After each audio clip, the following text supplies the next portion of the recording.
Okay, here we are, day 11. Farmer carry attempt to the telephone pole. Not completely successful. Not sure if you can see how close that is. Shaking it too much. Here, let me flip you, hang on. All right. Just about there.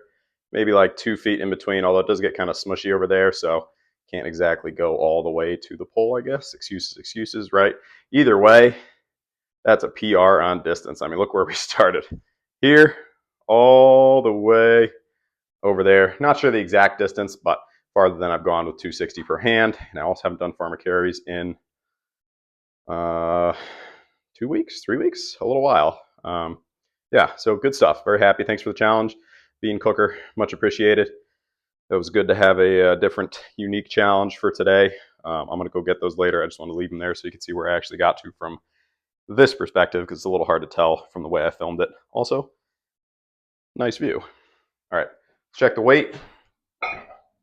Got the shoes on, so okay, a little bit added.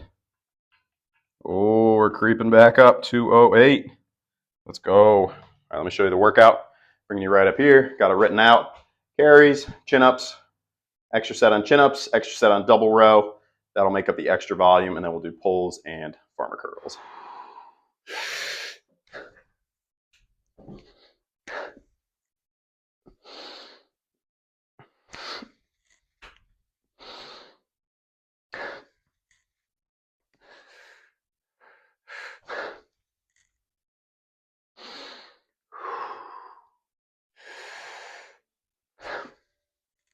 I'm trying to do a little better with the range of motion at the top. I feel like I do still get something out of those reps where the range of motion is shorter. It just gets difficult to track. Whereas with a bench press, it's pretty clear, like, did you lock it out? Did you not? Chin-ups, pull-ups, chin over the bar, yes, but I can still get good gains out of a partial. And I don't really feel like it's dangerous for me to do that. So, all right, partial rep on deadlift, not so much.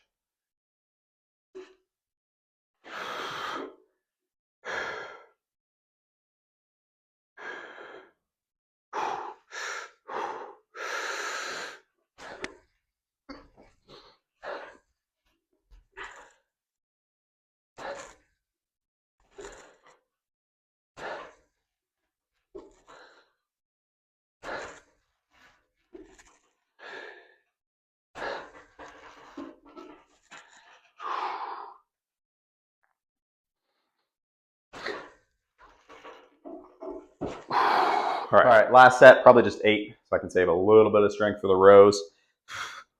45 pounds. It's toasty, but it's not 96 degrees. Remember, it's not the heat, it's the humidity that gets you.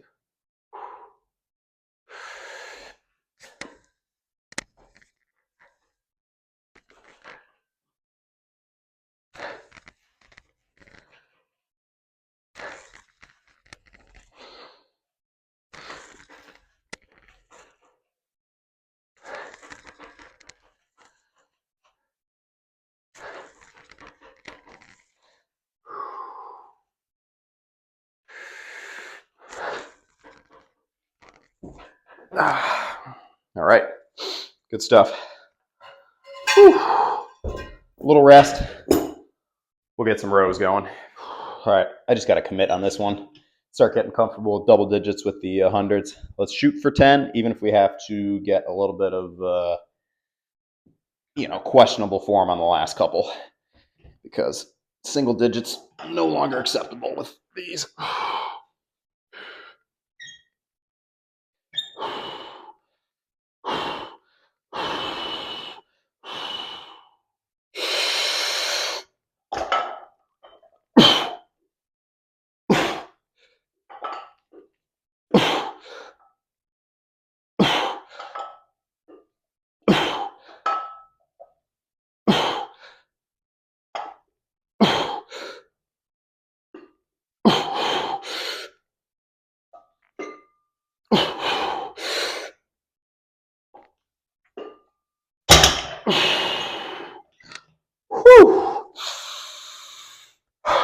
Oxygen.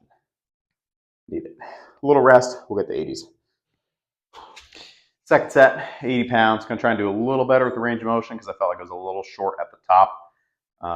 Although I feel like I get the best gains from the stretch with most back related movements, so I'm not too worried about it. But 80 pounds now, so probably 8 good and controlled ones.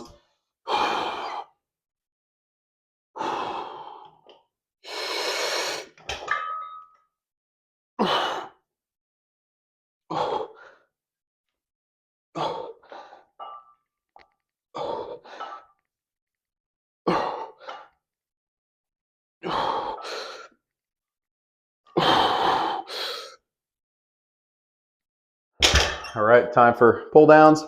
Just one set because this workout is already a little longer than normal, so I don't want to go too much past the hour mark because I feel like diminishing returns usually after that period for the natural lifter.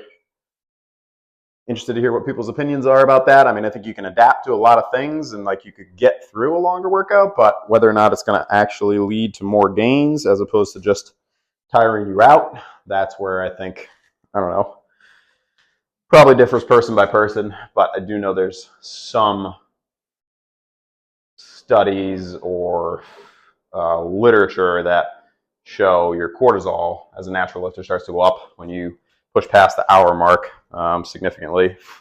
Obviously, cortisol is the opposite of what you want when you're trying to build muscle, so that's my logic there. I don't really count warm-ups because, you know, that's not really doing anything too significant. All right, here we go. 95.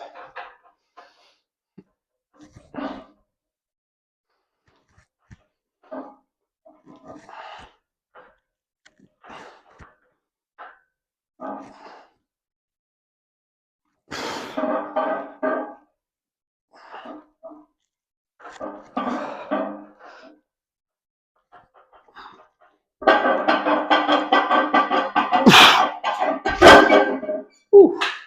Barely got there. 10. All right. I think we're actually in year 2 of YouTube now. I'm not 100% sure. I'd have to go back and check the date of workout number 1, but I think we're either right around that mark or possibly passing it. Probably not quite there yet, actually. I think because got this house about a year and a week ago, and I think I waited a month or so after getting the house to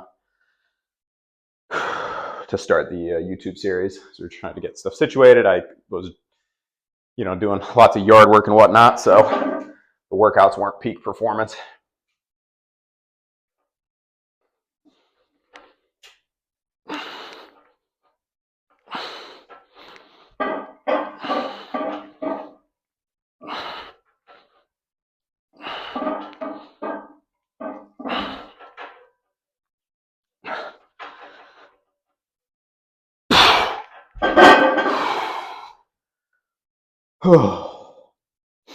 Give it a couple seconds. I want to get one more set each because otherwise my increase in volume is less significant because I'm dropping a set on these. I really like these, so I don't want to do that. Get maybe just 5 or 6.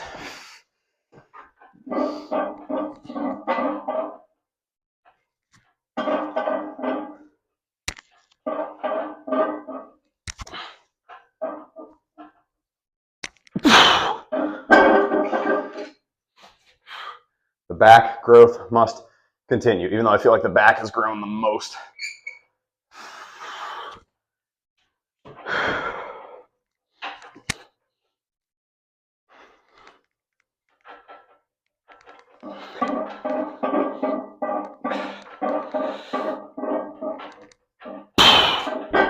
Okay.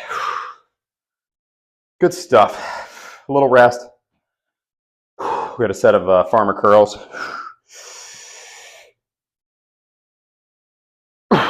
And then that. End of a solid workout. I'm going to do farmer curls, bumping it up to 35 per side, which I guess is 80 total. I'm going to try and get possibly 30 reps total. We'll see how it feels. maybe just 20 or 25, because this is 20 pounds up, but the elbows have been feeling good. That little bit of tendonitis that showed up seems to have gone away, so I feel good about starting to increase a little more. I think I'll just wait a little longer before jumping back up to the big plate beyond. You know what I mean? I think that was where I ran into trouble. So let's see what we can do here. 30 reps total. Let's go for it. What is that?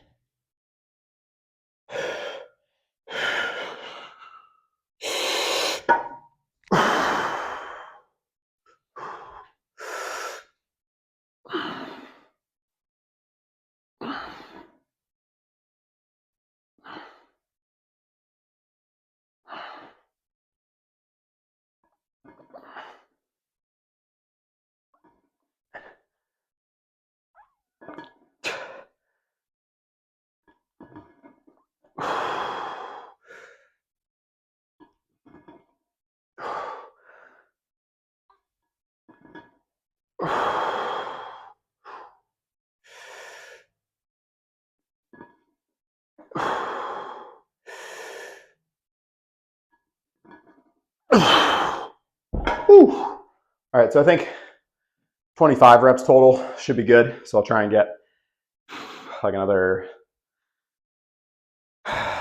8 and 5, I guess. Should be doable.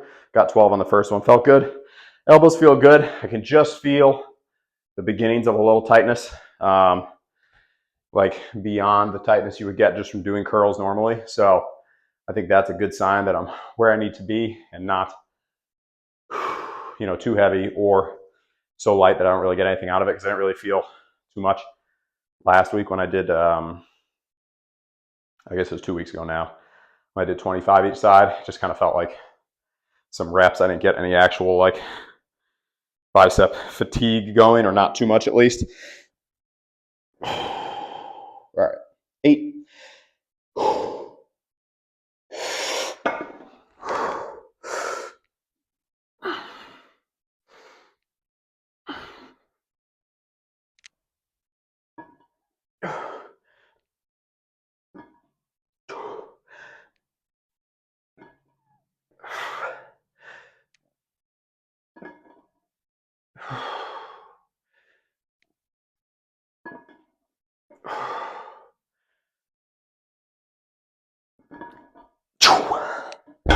Whew. It's a good workout today. A lot of sets. Let's see. Farmer carry, chin up, chin up, chin up, row, row, row, row, curl, curl, curl. So 10 sets. Maybe not that crazy for some of you volume people out there, but works for me. I just can't imagine being able to recover enough from a big set of rows or chin-ups in 45 seconds. I mean, if I did 90-pound chin-ups 45 seconds later, maybe I'm going to get 45 pounds, something like that. I don't know. Also, I feel like it's going to be very challenging to progress. You're going to have basically one set, and then that's it. The first set.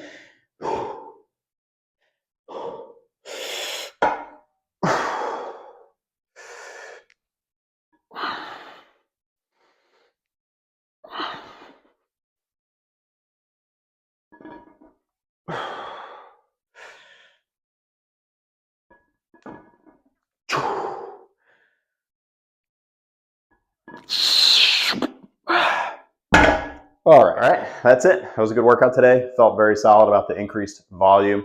Yeah, not much more to say than that. I think those extra sets of chin-ups and extra sets of double rows should lead to more gains in the back, but only time will tell if, I don't know, if you start to see diminished returns. I can't see that happening, though, because the back has progressed really well, so I think that the back can handle a little bit more volume.